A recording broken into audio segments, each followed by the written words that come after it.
कक्षा 8वीं के विद्यार्थियों को ढेर सारा स्नेह एक ऐसा ही स्वरूप कब जो हम आपको विषय के प्रति एकाग्र कर सकें। विषय क्या है अभी? अभिकारी शब्द। उसका क्या चल रहा है बेटा? एक्सरसाइज, अभ्यास कार्य। हमने कल आधा अभ्यास कार्य आपके लिए प्रेषित भी किया था, समझाने की कोशिश की थी। आज इसका अंतिम पार्ट, आखिरी भाग, पेज नंबर 92, पृष्ठ क्रमांक 92 पेज पर देखेंगे। धन के बिना कोई नहीं पूछता। के बिना इसमें क्या है? अभिकारी शब्द है। इसमें चयन भी करना है कि निम्नलिखित वाक्यों से संबंध बोधक छांट के ना, संबंध बोधक अभिकारी शब्द का ही भाग है। नियम के विरुद्ध, के विरुद्ध, है ना। और समुच्चय बोधक अव्यय रिक्त स्थान भरना है। तुमने मेहनत की इसलिए सफल हो गए।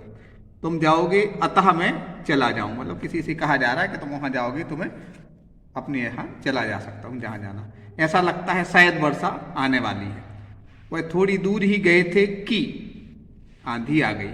वह रोज टहलता है इसलिए स्वस्थ रहते हैं। रोज में नुक्ता नहीं लगा बेटा, लेकिन जरूरी नहीं कि पुस्तक में जो लिखा है व्याकरण सम्मत ही लिखा हो सकता है प्रिंट वो एक निर्जीव है, लेकिन अपन सजीव होते हैं, अपन समझदार, इसलिए अपन को इसका ध्यान रखना चाहिए। ठीक है ना। शाबाश बेटा, तुमने तो कमाल कर दिया। छी, कितनी गंदगी है यहाँ। अरे कहाँ जा रहे हो? अच्छा, तो यह काम आपका किया हुआ है। जीते रहो, ईश्वर तुम्हें लंबी आयु दे। आहा, कितना सुंदर दृश्य है। लगातार 2 दिन से लगातार ठंड हो रही है। परसों मामा जी परसों आएंगे। प्रधानमंत्री जी के द्वारा भूमि पूजन किया गया। तेज हवा की वजह, बेटा यहाँ आपको स्पष्ट होना चाहिए, वजह लिखा है, वजह, वा, जा और हा, एक ही मात्रा नहीं, एक ही मात्रा भा में नहीं है, बल्कि भा में बड़ू की मात्रा ऊपर, लेकिन इसलिए स्पष्ट देख लें, वजह लिखा है, वजह नहीं है, वजह से ठंड लग रही है। सुखी, वह सुखी है क्योंकि वह समय का सदुपयोग करता है। बिल्कुल सही है, जो समय का सदुपयोग करता है वह सुखी रहता है। उसने भक्ति की इसलिए स्वस्थ हो गया। काश सभी पवित्र मन से ईश्वर की भक्ति करें। हाय, उसकी तो बुद्धि भ्रष्ट हो गई। यहाँ एक विस्मयादिबोधक शब्दों के प्रयोग थे। राघव रो रहा है, क्रिया विशेषण में सुबह से रो रहा है या लगातार रो रहा है, कुछ है ना। घोड़ा दौड़ता है, घोड़ा तेज दौड़ता है। लतिका खड़ी है, लतिका दोपहर से खड़ी है। वह पूजा करता है, वह नित्य पूजा करता है। माता पिता की बात सुनो, माता पिता की बात ध्यान पूर्वक सुनो। ठीक है ना। उप की जगह क्या हो जाएगा? आहा, कितना सुंदर फूल है। या बेटा पहले हमने तुम असफल हो गए, यहाँ मैंने दिक शब्द लिखा था, लेकिन असफलता से हमें किसी को नेगेटिव एनर्जी ना आए, किसी को तनाव ना रहे, उससे नकारात्मक भाव ना बने, ये गहरे चिंतन का विषय है, इसलिए यहाँ पर क्या लगाया है? अरे तुम असफल हो गए। मतलब हमें क्या कोशिश करना चाहिए कि सामने वाले के लिए उस चीज का बोध हो कि उसने गलती की है, लेकिन उसको नकारात्मक भाव ना पड़े, इसलिए व्याकरण सम्मत नियम भी यहाँ हो गया अरे। ठीक है ना। ये काटा पीटी की क्रॉस के, इसके लिए क्षमा करना बेटा, क्रॉस नहीं होना चाहिए, लेकिन उसको मोरल वैल्यू के कारण हमने इसके लिए फिर यहाँ जोड़ा। छी छी, कितनी गंदगी है यहाँ। वाह, कितने सुंदर लग रहे हो। देखो, वाह इसलिए कहा गया हर्ष सूचक है ना। जहाँ विस्मय की बात होती वहाँ आहा आता, लेकिन वाह मतलब हर्ष की बात है। कोई सुंदर लगता है, हमें किसी सुंदर व्यक्ति को देख करके प्रसन्न होना चाहिए, ईर्ष्या नहीं करना चाहिए। वास्तव में वही सुंदर होता है जो दूसरे की सुंदरता को देख करके प्रसन्न हो। उससे जो ईर्ष्या करता है वो चमड़ी से तो सुंदर हो सकता है, लेकिन अंदर से सुंदर नहीं है। अंदर से सुंदर वही है जो दूसरे की सुंदरता में हर्ष का अनुभव करे। इसलिए आपको यहाँ लिखा भी होगा बेटा, हर्षबोधक, शाबाश, धन, वाह, आहा। तो यहाँ वाह शब्द आ गया, हर्षबोधक है, दूसरे की सुंदरता को। एक जैन धर्म की एक पंक्ति भी है, गुणी जनों को देख हृदय में मेरे प्रेम उमड़ आवे। प्रेम उमड़ना मतलब प्रसन्नता, हर्ष का भाव आना। तो वाह कितने सुंदर लग रहे हो। सावधान, आगे कार्य प्रगति पर है। सावधान इसलिए किया जा रहा है क्योंकि कोई वहां दुर्घटना ना हो जाए, इसलिए सावधान। आप लिखा भी देखते होंगे अनेक जगह। बापरे, मैं भी करोड़पति हो गया। इसमें थोड़ी सी लॉजिक से समझने की जरूरत थी। अरे, यहाँ आश्चर्य की बात भी है और यहाँ पर वास्तव में एक संबोधन की बात भी है। तो संबोधन सूचक के लिए यहाँ पर वास्तव में क्या हो जाता है? अरे, अरे मैं करोड़पति होता। और यहाँ आश्चर्य या विस्मय की बात भी है कि अरे मैं करोड़पति होता।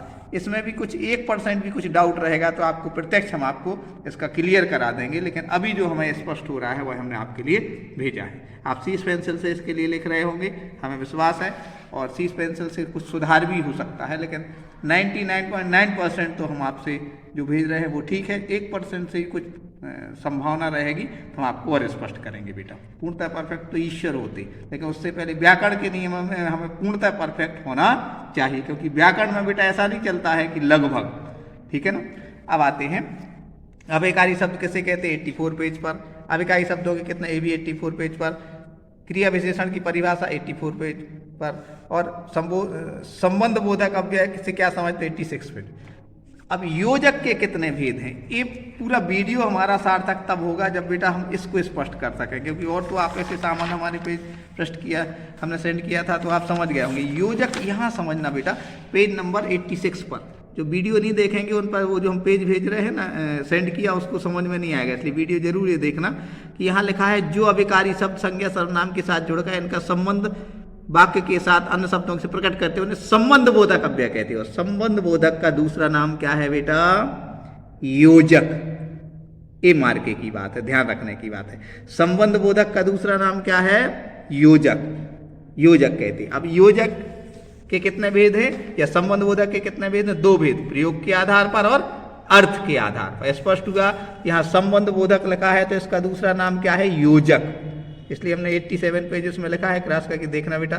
जैसे आपका घर का नाम मोंटी है और स्कूल का नाम मयंक है, तो मोंटी और मयंक अलग अलग तो नहीं होगे ना, एक ही होगा ना। ऐसे संबंध बोधक और योजक एक ही चीज है बेटा, हम आपको ये बताना चाहते हैं। योजक क्या कहलाता है, संबंध बोधक कहलाता है। जो योजक के कितने भेद हैं, इसलिए यहाँ अपन ये भी लिख सकते हैं प्रश्न में कि संबंध बोधक के कितने भेद हैं, ठीक है ना। लेकिन थोड़ा सा भाषा बदल गई, इसलिए ध्यान रखना। योजक के कितने भेद हैं बताओ, संबंध बोधक के कितने भेद हैं, कितने पेज पर है, कितने पेज पर, 87, 87 पृष्ठ पर है। इसको समझिएगा। 90 पेज पर विस्मयादि बोधक का उल्लेख है। इस तरह हमने आज व्याकरण का एक सामान्य पार्ट देखा। सामान्य पार्ट बेटा, सामान्य बात भी गहराई से समझ में आ जाती है। जैसे योजक और संबंध बोधक एक ही चीज़ है। आप यदि हम अभी वीडियो के माध्यम से नहीं बताते तो आप परेशान होते, हमारे बच्चे परेशान होते, तो उसकी जिम्मेदारी या उसका दोष हमारे ऊपर आता। हम आपके लिए सिर्फ कोशिश करेंगे आप ज़्यादा परेशान ना हो। मेहनत करना बहुत अच्छी बात है, लगन से काम करना बहुत अच्छी बात है, हार्ड वर्कर होना बहुत अच्छी बात है, लेकिन परेशान होना अच्छी बात नहीं है। जो परेशान होते हैं अच्छी पोस्ट पर नहीं पहुंचते, और हार्ड वर्क लॉजिक के साथ करते हैं अच्छी पोस्ट पर जाते हैं। सबसे बड़ी पोस्ट पर कौन है, ईश्वर। उसके बाद सारे अपने लोग, आपकी मम्मी पापा भी बड़ी पोस्ट पर ही हैं, भले किसी बड़ी जॉब में ना हो। जो काम कर रहे हैं उसको बड़ी लॉजिक अच्छे से करते हैं, वो भी एक पोस्ट होती है बेटा। बच्चों को ढेर सारा स्नेह।